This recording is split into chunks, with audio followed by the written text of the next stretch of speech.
جو لوگ اپنے مال خرچ کرتے ہیں دن میں رات میں کھل کے چھپ کے، ان کا اجر اللہ کے ذمے ہے، اور ان پر نہ کوئی خوف ہوگا اور نہ یہ غمگین ہوں گے۔ یہ بہت بڑی بشارت ہے سخی لوگوں کے لیے، مال خرچ کرنے والوں کے لیے۔ انسان کی دو کیفیتیں ہیں،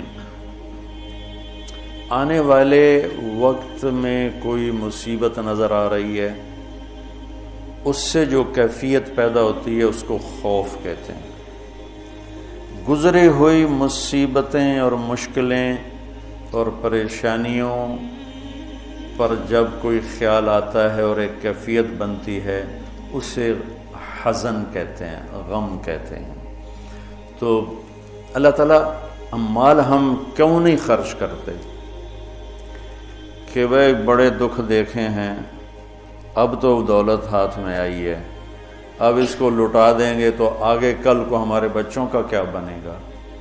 خوف اور حزن، اس کے بیچ انسان چلتا ہے ساری زندگی۔ تو مال خرچ کرنے میں جو رکاوٹ ہے وہ ہے اس کا خوف اور اس کا غم۔ تو اللہ تعالیٰ لا خوف علیہم ولا ہم یحزنون، تم اللہ کے نام پہ دو، نہ تمہیں کبھی خوف آنے دے گا نہ تمہیں کبھی غم آنے دے گا۔ اور جو سود والے ہیں ان کے لیے تباہی اور بربادی ہے، یہ یہاں بھی برباد ہیں، یہ آگے بھی برباد ہیں۔ میں نے کل بھی بتایا تھا کہ پرسوں کہ سود خور اللہ کے نبی نے دیکھا معراج میں لوگوں کو سزا مل رہی ہے۔ سود خوروں کی سزا سب سے عجیب تھی کہ ان کے پیٹ گنبد کی طرح اور سانپ اندر گھسے ہوئے تھے، ان کو اندر سے کاٹ رہے تھے، جو دکھ اور درد میں سب سے خوفناک چیز بن جاتی ہے، اندر سے ان کو سانپ وار کر رہے تھے۔ تو مال خرچ کرنا، اللہ سے سخاوت مانگو، یہ دعا مانگا کرو، یا اللہ مجھے سخی بنا، کہ اللہ تعالیٰ سخی سے دوستی توڑتا نہیں اور بخیل سے دوستی لگاتا نہیں۔ اور اسلام کا جو موضوع ہے وہ حرص و ہوس نہیں، ایثار، سخاوت، خدمت خلق اور قربانی ہے۔ ابو قتادہ رضی اللہ تعالیٰ عنہ نے لینا تھا قرضہ کسی سے،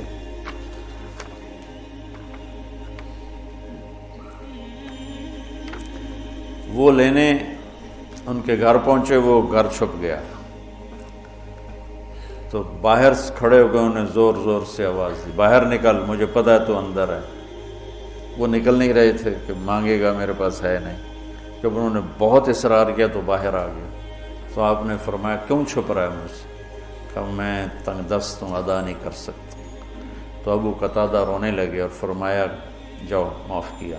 پھر فرمایا کہ جو اپنے قرض خواہ کو مہلت دے یا معاف کرے، اللہ تعالیٰ اسے قیامت کے دن اپنے عرش کا سایہ نصیب فرمائے۔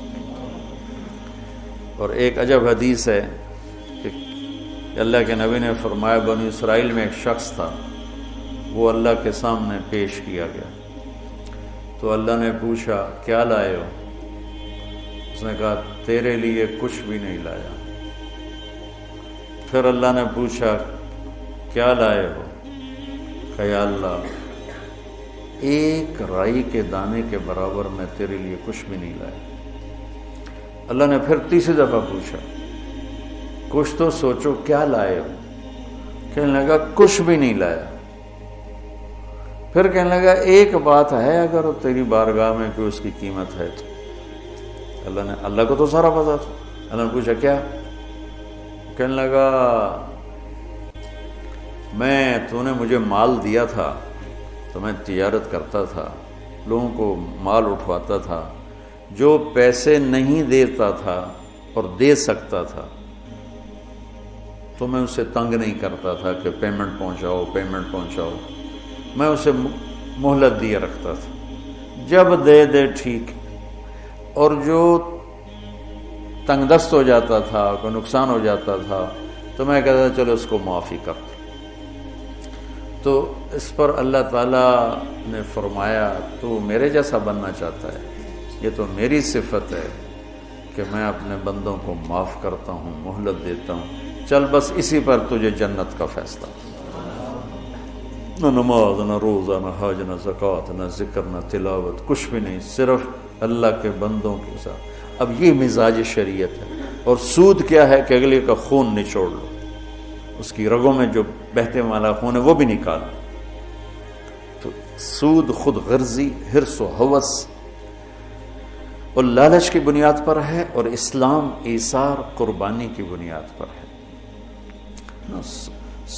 مدینے کے نبوی دور کی کیا زندگی. ایک صحابی نے بکرے کو ذبح کیا، اس کی سری ایک گھر بھیجی.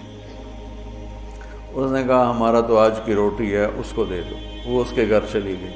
انہوں نے کہا ہمارے گھر آج کا کھانا ہے، اگلے کو دے دو. وہ اگلے گھر چلی گئی. انہوں نے کہا ہمارے پاس آج کا کھانا ہے، اگلے کو دے دو. 7 گھروں میں سری چکر کاٹ کے پھر پہلے گھر میں آ کے اگلے کو دے دو، اگلے کو دے دو، اگلے کو دے دو، اگلے کو دے دو.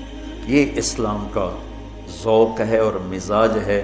سخاوت، لوگوں کی خدمت، لوگوں کے کام آنا. ایک شخص نے کہا یا رسول اللہ ارید ان اکون خیر الناس، میں چاہتا ہوں سب سے بہترین فیصلہ بعد میں شمار کیا جاؤں. تو آپ نے کہا کن نافعا للناس تکن خیر الناس، لوگوں کو نفع پہنچایا کر تو سب سے اعلیٰ درجے کا، سب سے بہترین انسان بن جائے گا. تو اللہ تعالیٰ امت کو ہمت دے. ہمارے تاجر اور ہمارے ذمہ دار یہ سود سے بچیں، اور جو ہمارے عوام الناس میں مالدار لوگ سود پہ پیسہ دے رہے ہیں اس سے بچیں، تو ان کی آخرت بھی بن جائے گی، ان کی دنیا بھی بن جائے گی. اللہ تعالیٰ نے کفر کے خلاف اعلان جنگ نہیں کیا، اللہ نے سود کے خلاف اعلان جنگ کیا.